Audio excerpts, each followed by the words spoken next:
Attack 11 is going to deal with the lapel grab. Carlos comes and grabs me. Now, as soon as he grabs me, he makes his intention clear that he's going to attack me. I don't have to wait for him to throw a punch or to throw whatever he's got intended to throw at me. In other words, he grabbed me, I go to work.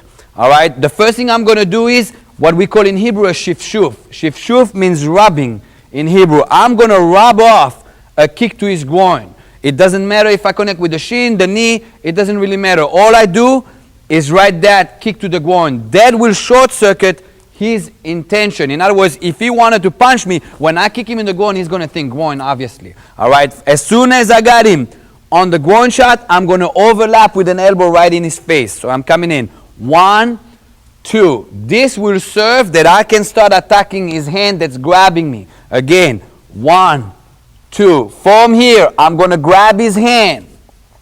If you pay attention on the hand grab, I'm coming underneath the meat of the hand. Sometimes he'll have it so tight that you can go in, just hit it with your knuckles and he'll loosen up and then you can go in. All right, so again, I came in, shif, kick to the groin, elbow, grab the hand. Now watch, it's very important that as soon as you got seized him, you don't let go. I won. Right now he's mine. I'm not going to let this go. From here, I'm going to step back to avoid that hand starting coming into play.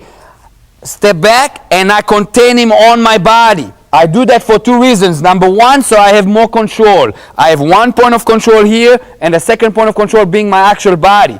If I yank the hand out, all he's got to do is yank out and I lost him. And then I lost my objective of containing my opponent. In other words, I'm going to keep it right on top of me. Avoid turning. Don't do turns. You two turn, he does one of those rollers, he's gone, and again, I lost him.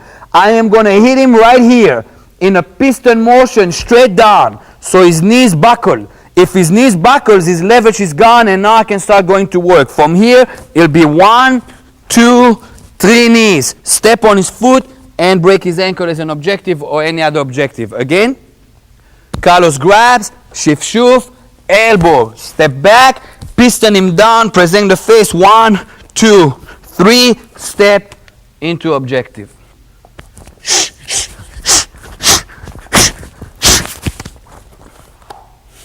Again.